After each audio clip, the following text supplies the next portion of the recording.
जय हिंद मेरे प्यारे साथियों, कैसे हैं आप सभी लोग। उम्मीद करते हैं कि आप बहुत अच्छे होंगे। आज मेरे प्यारे बच्चे मैं बात करने वाला हूं जो हाई कोर्ट की वैकेंसी निकली है दिल्ली के अंदर। आपने अभी तक ये फॉर्म डाला है कि नहीं डाला है, इस वैकेंसी के बारे में मैं कुछ बातें आपको बताने आया हूं। जिन बच्चों ने अभी तक फॉर्म नहीं डाला है तो जल्दी से वो फॉर्म डाल दीजिए। बहुत अच्छी वैकेंसी निकली हुई है दिल्ली के अंदर हाई कोर्ट में। बहुत ही शानदार वैकेंसी है और बड़ी आसानी से जॉब लग जाएगी अगर थोड़ी बहुत चीजें अगर आपको पता होंगी तो इस वैकेंसी के बारे में हम डिस्कस करेंगे। क्या है ये वैकेंसी, क्या क्वालिफिकेशन होनी चाहिए, क्या पूछा गया, एग्जाम कैसे कैसे होंगे, कितने फेस में एग्जाम होंगे, कितने स्टेज हैं एग्जाम के, क्या क्वालिफाइंग करना है, क्वालिफाइंग परसेंटेज क्या होनी चाहिए, सारी बातें मैं आपसे आज डिस्कस करने वाला हूं। तो सबसे पहले जो भी बच्चा चैनल पर नया है, चैनल को एक बार सब्सक्राइब करे, वीडियो को लाइक करे, दोस्तों में शेयर करे। बड़ी इंपॉर्टेंट बातें हैं, बहुत छोटा सा वीडियो है पर आपके लिए बहुत इंफॉर्मेटिव होगा। बहुत सारे काम की बातें आपको यहां पे मिलने वाली है। ठीक है, अब जैसा कि मेरे प्यारे बच्चे आप सभी लोगों को पता है, हाई कोर्ट ऑफ दिल्ली यहां पर वैकेंसी निकली हुई है। और वैकेंसी कितनी निकली हुई है ये भी आपको पता है कि सर जो वैकेंसी निकली है ना वो निकली है 127। कितनी पोस्ट के लिए वैकेंसी निकली हुई है? 127 वैकेंसी है। 127 127 वैकेंसी है। ठीक, जैसा कि आपको पता है कि सर इसका ऑनलाइन फॉर्म भरना स्टार्ट हो चुका है। 6 मार्च से फॉर्म भरना स्टार्ट हो चुका है। कितने मार्च से? 6 मार्च से इसका फॉर्म भरना स्टार्ट हो चुका है मेरे प्यारे बच्चे। और फॉर्म भरने की जो लास्ट डेट है वो 31 मार्च। तो जिन बच्चों ने अभी तक फॉर्म नहीं डाला है तो सभी बच्चे जल्दी से जाके फॉर्म डाल दीजिए, क्योंकि फॉर्म भरने की डेट स्टार्ट हो चुकी है और लास्ट डेट 31 मार्च। ये लिखा है last date and time for making online fees payment, मतलब फीस पेमेंट करने की लास्ट डेट भी 31 मार्च है। Last date for closing of window for correction of application form and online payment of correction charge. आप देखेंगे अगर form भरते समय अगर आपसे कोई गलती हो रही है तो उस गलती के करेक्शन करने की जो लास्ट डेट है वो 3 अप्रैल है। 3 अप्रैल तक आपका जो भी गलती होती है, स्पेलिंग मिस्टेक, पिताजी का नाम में गलत, अपने नाम में गलती, कोई भी गलती हुई है, 3 अप्रैल तक आप उस गलती को सुधार लेंगे, है ना। और जो करेक्शन चार्ज होगा वो भी आप जमा कर देंगे। क्लियर है?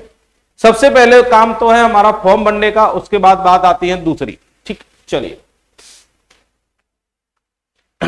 127 पोस्ट पे वैकेंसी निकली हुई है। और जो पोस्ट है वो 2 तरह की पोस्ट है यहां पे। एक पोस्ट है सीनियर पर्सनल असिस्टेंट, ध्यान दीजिएगा, सबसे पहली पोस्ट है सीनियर पर्सनल असिस्टेंट। और मेरे प्यारे बच्चे दूसरी जो पोस्ट है वो है पर्सनल असिस्टेंट। 2 पोस्ट पे वैकेंसी निकली हुई है, सीनियर पर्सनल असिस्टेंट और आप देखेंगे यहां पर है पर्सनल असिस्टेंट। और टोटल वैकेंसी जैसा कि मैंने बताया 127 है। कितनी है? 127। और आप देखेंगे मेरे प्यारे बच्चे इस फॉर्म को भरने की जो मिनिमम एज होनी चाहिए, आपकी जो मिनिमम एज इस फॉर्म की भरने की होनी चाहिए वो 18 वर्ष है। आपकी आयु कम से कम 18 वर्ष होनी चाहिए और अधिकतम आपकी आयु 32 वर्ष होनी चाहिए। अगर आप 18 वर्ष से 32 वर्ष के बीच में आ रहे हैं तो आप इस फॉर्म को डाल सकते हैं। मिनिमम एज 18 वर्ष है और मैक्सिमम एज मेरे प्यारे बच्चे कितनी है? 32 वर्ष है ना। इसके अलावा ओबीसी, एससी, एसटी के लिए एज में रिलैक्सेशन मिलेगा। क्या मिलेगा अभी मैं आपको बताऊंगा। जो वैकेंसी निकली है वो 2 पोस्ट के लिए, सीनियर पर्सनल असिस्टेंट और पर्सनल असिस्टेंट। आप देखेंगे senior personal assistant group B 8th level of pay matrix of 7 CPC।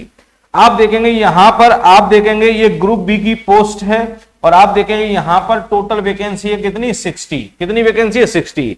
उसमें जनरल वालों के लिए 11 है, ईडब्ल्यूएस के लिए 10 है, ओबीसी के लिए 23 है, एससी के लिए 9 है, एसटी के लिए 7 है। इस तरीके से टोटल वैकेंसी कितनी है? 60 है सीनियर पर्सनल असिस्टेंट के लिए। ठीक है, out of total 60 total vacancy PW horizontally. ठीक है, पीडब्ल्यू के ओरिजेंटली 4 वैकेंसी दी गई है, मेन हमारी 60 वैकेंसी है। और आप देखेंगे इधर आ जाइए, दूसरी पोस्ट जो हमारी वो है पर्सनल असिस्टेंट। किसकी है मेरे प्यारे बच्चे? पर्सनल असिस्टेंट की पोस्ट है। और पर्सनल असिस्टेंट की जो पोस्ट है यहां पर वैकेंसी निकली है 67। तो आप देखेंगे 60 वैकेंसी वहां पे थी और 67 वैकेंसी यहां पर है। दोनों को जोड़कर टोटल वैकेंसी जो हमारी 127 है। कितनी है मेरे प्यारे बच्चे? 127 वैकेंसी है। अब आप देखेंगे यहां पर जनरल के लिए 29 है, ईडब्ल्यूएस के लिए 6 है, ओबीसी के लिए 27 है, एससी के लिए 10 और एसटी के लिए 5 है। ये हमारी टोटल वैकेंसी 67 है। चलिए अब क्या कह रहा है, इसेंशियल क्वालिफिकेशन। क्वालिफिकेशन क्या चाहिए, ध्यान दीजिए, क्वालिफिकेशन पढ़ लीजिए। क्वालिफिकेशन क्या क्या मांग रहा है, सीनियर पर्सनल असिस्टेंट के लिए और पर्सनल असिस्टेंट के लिए। सभी मेरे प्यारे बच्चे ध्यान देंगे, सीनियर पर्सनल असिस्टेंट के लिए क्वालिफिकेशन क्या चाहिए। अगर मैं बात करूं सीनियर पर्सनल असिस्टेंट, तो यहां ग्रेजुएट फ्रॉम रिकॉग्नाइज्ड यूनिवर्सिटी, मतलब कहीं से भी आपका ग्रेजुएशन होना कंपलसरी है। And having speed not less than 110 word per minute in short hand English. देखिए, एक मिनट में 110 वर्ड आपके आने चाहिए इंग्लिश, शॉर्ट हैंड इंग्लिश में। आपकी स्पीड होनी चाहिए 110 word per minute short hand English में, और 40 word per minute in type writing English में, है ना। मतलब आपकी इंग्लिश की जो टाइपिंग है, कंप्यूटर बैठ के जो टाइपिंग करते हैं ना, वो उसकी जो टाइपिंग है उसमें स्पीड 40 वर्ड पर मिनट होनी चाहिए, और शॉर्ट हैंड में 110 word per minute. Computer with good working knowledge of computer, देखिए कंप्यूटर की आपको नॉलेज होनी चाहिए। Only such candidate who possess essential qualification on the last date of submission online application need to apply, है ना। Form बनने की last date से पहले अगर ये चीजें आपके पास हैं कि आप ग्रेजुएट है, आपकी शॉर्ट हैंड इंग्लिश की स्पीड 110 वर्ड पर मिनट है, typing speed 140 word per minute है, कंप्यूटर की आप बेसिक नॉलेज रखते हैं, तो आप इस फॉर्म को अप्लाई कर सकते हैं सीनियर पर्सनल असिस्टेंट के लिए। अगर हम पर्सनल असिस्टेंट की बात करें कि सर यहां पे क्या चाहिए, तो ग्रेजुएट फ्रॉम रिकॉग्नाइज्ड यूनिवर्सिटी, यहां भी ग्रेजुएशन की कंपलसरी ग्रेजुएशन होना चाहिए। इसके अलावा स्पीड जो है शॉर्ट हैंड में 100 वर्ड पर मिनट है, यहां 110 वर्ड पर मिनट थे, यहां 100 वर्ड पर मिनट है। इसके बाद कंप्यूटर पे जो टाइपिंग है उसकी स्पीड 40 वर्ड पर मिनट होनी चाहिए, और कंप्यूटर की नॉलेज भी होनी चाहिए। अगर इतना आपके पास है तो आप इस वैकेंसी को अप्लाई कर सकते हैं पर्सनल असिस्टेंट की। दोनों में सिर्फ इतना फर्क है, यहां पर 110 वर्ड पर मिनट मांगा है और यहां पर 100 वर्ड पर मिनट मांगा है शॉर्ट हैंड इंग्लिश में। टाइपिंग की स्पीड दोनों में एकदम सिमिलर है, ठीक है।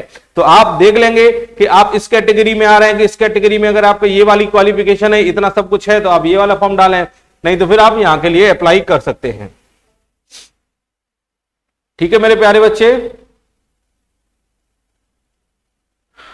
एज लिमिट की बात कर लेते हैं। आप देख रहे हैं एज लिमिट की अगर बात करें, एज के बारे में वैसे बता चुका हूं आपको। एज जो है 18 से 32 साल में आपको बता चुका हूं। मिनिमम एज 18 साल होनी चाहिए और मैक्सिमम एज 32 साल होनी चाहिए, ठीक है। एज जो काउंट होगी वो 1/1/2023 से काउंट होगी, 1/1/2023 से, ठीक है। SC ST के लिए 5 साल का एज रिलैक्सेशन है, ओबीसी के लिए 3 साल का, एनसीएल का मतलब नॉन क्रीमी लेयर के लिए 3 साल का है, पीडब्ल्यूडी जनरल ईडब्ल्यू 10 साल का है, पीडब्ल्यूडी ओबीसी 13 साल का है, पीडब्ल्यू SC ST 15 साल का एज रिलैक्सेशन है, ठीक है।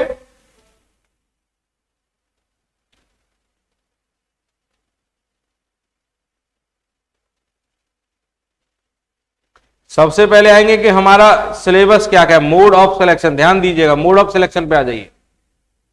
अगर मेरे प्यारे बच्चे ये सबसे इंपॉर्टेंट है mode of selection. Mode of selection की मेरे प्यारे बच्चे मैं बात करूं तो आप देखेंगे for the post of senior personal assistant के लिए बात कर रहे हैं। कहां के लिए, सीनियर पर्सनल असिस्टेंट के लिए कह रहा है eligible candidate required to appear the English typing test, English shorthand test, main descriptive examination and interview.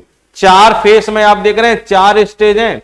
सबसे पहले इंग्लिश टाइपिंग टेस्ट देना है, फिर इंग्लिश शॉर्ट हैंड टेस्ट देना है, फिर इंग्लिश का डिस्क्रिप्टिव पेपर देना है, उसके बाद इंटरव्यू देना है, तब जाके आपका सिलेक्शन मेरे प्यारे बच्चे होगा, ठीक है। अगर इंग्लिश टाइपिंग टेस्ट की बात करें, ये पहला वाला जो स्टेज है ये क्वालिफाइंग है, मतलब इसका नंबर फाइनल लिस्ट में नहीं जुड़ेगा। टाइपिंग वाला जो टेस्ट होगा वो सिर्फ क्वालिफाइंग होगा।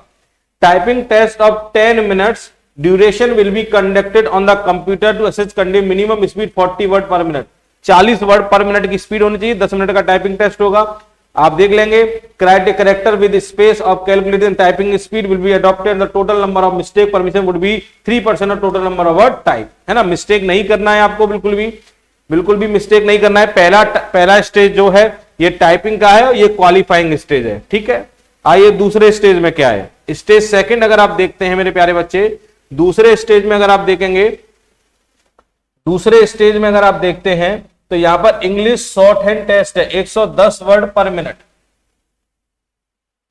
The passage of 550 word will be dictated in 5 minute duration. 5 minute की ड्यूरेशन में 550 वर्ड का पैसेज आपको लिखना है, ठीक है। टोटल मार्क यहां पे कितने नंबर का होगा? 100 नंबर का ही पेपर होगा। टोटल टाइम कितना दिया जाएगा? 5 मिनट का टाइम दिया जाएगा। फॉर डिक्टेशन है 45 मिनट फॉर ट्रांसक्रिप्शन, है ना। 5 मिनट डिक्टेशन के लिए, फिर 45 मिनट ट्रांसक्रिप्शन के लिए। कैंडिडेट, ये वही सेम चीज लिखा हुआ है। ये आप देख रहे हो मिस्टेक वाला डेटा लिखा हो, मिस्टेक आपको नहीं करना है। तो आप देख रहे हैं दूसरे स्टेज पे क्या है? शॉर्ट हैंड टेस्ट है, 1 मिनट में 110 वर्ड आपको लिखने हैं। अब आएगा आपका तीसरा स्टेज क्या है वो भी ध्यान दीजिएगा। तीसरा स्टेज आप देख रहे हैं, तीसरे स्टेज में है हमारा main descriptive exam. Main descriptive exam, ये तीसरे स्टेज में मेन डिस्क्रिप्टिव एग्जाम, ये टोटल 100 नंबर का होगा। दूसरा स्टेज भी 100 नंबर का था, ये भी 100 नंबर का था। और यहां पर आपको समय दिया जाएगा 2 घंटे का। यहां पर main descriptive exam of English language would be consist of 250 word 40 mark. देखेंगे आप, एक ऐसे लिखना है कितने वर्डों का? 250 वर्ड का एक निबंध लिखना है, ऐसे लिखना है, 40 नंबर का रहेगा ये। फिर एक आपको लेटर भी लिखना है, वो 15 नंबर का रहेगा। ग्रामर और कॉम्परेशन पैसेज आएंगे, ये 25 नंबर के रहेंगे। ट्रांसलेशन आएंगे हिंदी से इंग्लिश 10 नंबर के और इंग्लिश से हिंदी 10 नंबर के। आप देख रहे हैं इतनी चीजें आपके इंग्लिश के पेपर के अंदर आएंगी। और minimum passing mark for general category candidate 50%, 50% अगर आपके जनरल कैटेगरी से हैं तभी जाके आप पास होंगे। और 50% का मतलब 100 में से आपके 50 नंबर आए हैं। और reserve category including PWD candidate will be 45%, है ना। और अदर कैटेगरी के लिए 45% नंबर आने चाहिए। Out of successful qualified candidate of stage 3 main descript exam candidate to the extent of 0.3 times the number of vacancy advertise in each category. ठीक है, समझ में आ रहा है? मतलब जब आपका ये वाला स्टेज पास हो जाएगा तो यहां पे एक सीट पर 3 लोगों को बुलाया जाएगा। किसके लिए? इंटरव्यू के लिए। लास्ट स्टेप इंटरव्यू है। इंटरव्यू में जितनी आपकी कास्ट में वैकेंसी है उसमें एक सीट के लिए 3 लोगों को बुलाया जाएगा। इंटरव्यू टोटल मार्क 20, मतलब इंटरव्यू जो है 20 नंबर का होगा। Minimum passing mark for general category will be 10 mark, reserve category candidate will be 9 marks. आप देखेंगे अगर आप जनरल कैटेगरी के हैं तो कम से कम इंटरव्यू में 10 नंबर लाना पड़ेगा और रिजर्व कैटेगरी में है तो कम से कम 9 नंबर आपको लाना पड़ेगा। ये 4 स्टेज में इसकी आपका देख रहे हैं। पहला स्टेप टाइपिंग टेस्ट था, दूसरा स्टेज शॉर्ट हैंड वाला था, तीसरा स्टेज हमारा ऐसे कॉम्प्रिहेंशन था इंग्लिश का, और चौथे स्टेज में हमारा इंटरव्यू है। और इंटरव्यू में जो जनरल कैटेगरी का बच्चा है वो उसे 10 नंबर कम से कम लाना ही लाना है पास होने के लिए। रिजर्व कैटेगरी के 9 नंबर लाना है और ये इंटरव्यू टोटल 20 नंबर का होगा। क्लियर है? चलिए, ये था हमारा सीनियर पर्सनल असिस्टेंट के लिए। अगर मैं पर्सनल असिस्टेंट के लिए बात करूं तो सेम चीज यहां भी है, सेम चीज यहां भी है। क्या सेम चीज है? यहां पे ध्यान दीजिएगा। यहां भी देखिए इंग्लिश टाइपिंग टेस्ट होगा, इंग्लिश शॉर्ट हैंड टेस्ट होगा, मेन डिस्क्रिप्ट एग्जामिनेशन होगा, इंटरव्यू होगा। वही 4 ऑफिस यहां भी होने वाले हैं। टाइपिंग टेस्ट आप देख रहे हैं 10 मिनट का होगा, 40 वर्ड पर मिनट है। ठीक है, सेम रहेगा पहला वाला टेस्ट, चाहे आप सीनियर के लिए डालिए चाहे पर्सनल के लिए डालिए। दूसरा टेस्ट आप देख रहे हैं English shorthand test 100 word per minute, वहां 110 वर्ड पर मिनट थे, यहां पर 100 वर्ड पर मिनट है इंग्लिश में। ठीक है, वही 500 वर्ड का एक पैसेज होगा, उसे करना है 5 मिनट में। तो आप देख रहे हैं ये वाला भी आप देख रहे हैं, ये 100 नंबर का है। समय मिलेगा 5 मिनट डिक्टेशन के लिए, 45 मिनट आपके ट्रांसक्रिप्शन के लिए। ठीक है, चलिए स्टेज 3 में आप देखेंगे। स्टेज 3 में क्या है? तो आप देखेंगे सर स्टेज 3 में आप देख रहे हैं वही पेपर है, डिस्क्रिप्टिव एग्जाम होगा। यहां पे ऐसे लिखना है 250 वर्ड का, 40 मार्क का रहेगा। लेटर लिखना है 15 नंबर का रहेगा। ग्रामर और कॉम्प्रिहेंशन रहेगा 25 नंबर का है। हिंदी से इंग्लिश 10 मार्क, इंग्लिश से हिंदी ट्रांसलेशन 10 मार्क का रहेगा। ठीक है, मिनिमम क्वालिफाइंग मार्क वही 50% है जनरल कैटेगरी के लिए, अदर कैटेगरी के लिए 45% है। और इंटरव्यू यहां भी 20 नंबर का है। जो बच्चा जनरल कैटेगरी का उसे 10 नंबर लाना है पास होने के लिए, और जो बच्चा आप देख रहे हैं रिजर्व कैटेगरी का है उसे आप देख रहे हैं कि उसे 9 नंबर लाना है। ठीक है, चलिए ये जानकारी आप पे होनी चाहिए फॉर्म भरने से पहले। आप देख रहे हैं case of tie of mark will resolve the applying the method of one after and total mark stage second. देखिए स्टेज फर्स्ट क्वालिफाइंग था, stage second, stage third, stage fourth, ये चारों स्टेजों को मिलाकर आपका क्या होगा, आपका फाइनल कट ऑफ बनेगा और फाइनल लिस्ट में आपका नंबर आ जाएगा, है ना, चारों से देखा जाएगा। और मेरे प्यारे बच्चे ध्यान दीजिएगा, लिखा है date of birth, the candidate older in age get preference over younger in age. इसका मतलब समझ में आ रहा है, जो व्यक्ति उम्र में ज्यादा है उस व्यक्ति को प्रेफरेंस ज्यादा दी जाएगी जो व्यक्ति उम्र में कम है।